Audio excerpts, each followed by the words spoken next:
It actually took a very tough beating to get me out of the sport. Manny Pacquiao. Have you ever wondered what runs through a champion's mind as he returns to the ring after years away? Do you ever stop and ask, does he still have the fire that once made him untouchable? He beat the hell out of me. Manny Pacquiao would be right in front of me. He would, after hitting me 15 times, Oscar de la Hoya stood quietly in the gym, the rhythm of gloves pounding bags echoing around him. His eyes locked on a familiar figure, Manny Pacquiao. At 46 and 4 years removed from official competition, Pacquiao moved like time had forgotten him. Shadowboxing with the same fire that once defined his prime, he defied the rules of age in a sport built for the young. And then I would be ready to hit him, and he would be wide open, and I couldn't pull the trigger.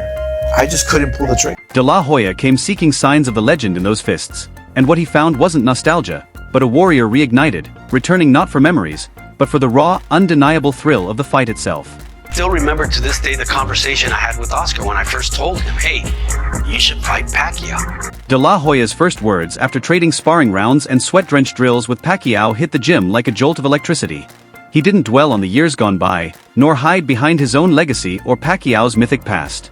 He spoke plainly, his voice laced with awe, of the heart behind every jab, the fire in every combination, and the unshakable spark that still burned inside the fighting legend that still danced in Pacquiao's eyes. Oscar laughed. He's too little. He's too little, that guy. There's a difference of almost 20 pounds. There was a ferocity in Pacquiao like that of a teenager. Every punch sharp and explosive, every footwork drill executed with a muscle memory of a warrior forged over 4 decades. De la Hoya confessed he was wrong to believe age could ever dull that edge. People want to see that fight. People are excited. He's the guy that's coming up.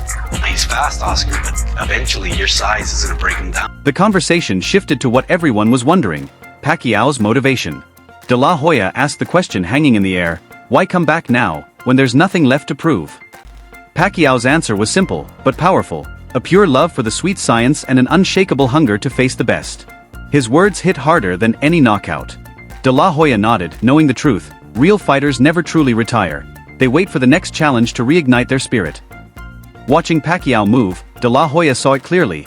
Those lightning-fast reflexes hadn't faded, nor had the blistering power that once made opponents hesitate before stepping forward. The 4 years out of the ring hadn't dulled him. They had sharpened something deeper. At 46, Pacquiao. He was not right. I could see it in his eyes. He's not even throwing punches. What is he doing? Pacquiao snakes his left hand. De la Hoya spoke of the stories he'd heard. Pacquiao running through quiet streets at dawn, meditating at dusk, and balancing church services with mitt work in between. He painted a portrait of discipline, where athleticism met spirituality in a way that made most training camps look like dress rehearsals.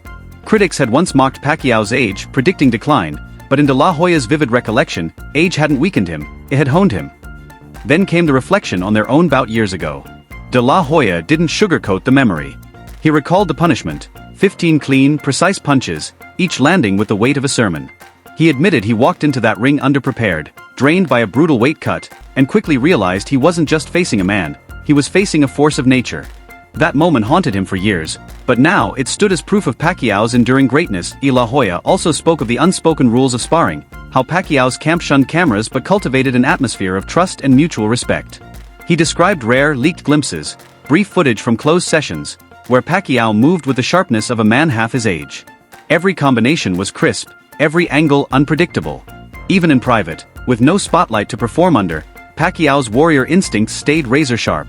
To De la Hoya, it wasn't just a comeback, it was a quiet storm building, guided by discipline, faith, and a hunger that hadn't faded. He had no legs, he had no pop, he had no punch. De la Hoya recalled how the close-quarters drills exposed Pacquiao's complete disregard for comfort. There were no shortcuts, no soft landings. Every session was approached like it was fight night. Each left hook, each pivot, carried the intensity of a man not chasing nostalgia, but determined to carve a new legacy.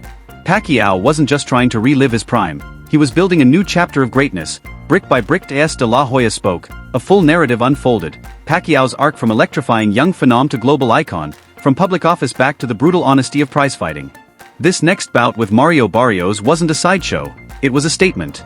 Barrios, young and hungry, would be tested in ways he'd never imagined. Pacquiao's resume spoke volumes, but it was the fire still burning in his eyes that convinced De la Hoya this was no exhibition. It was a true battle, an audacious bid to defy time itself. Did I end those final moments together? De La Hoya urged Pacquiao to remember the joy that first pulled him into boxing's embrace. He reminded him that champions carry more than belts. They carry the hopes of nations, of fans, of every young dreamer watching.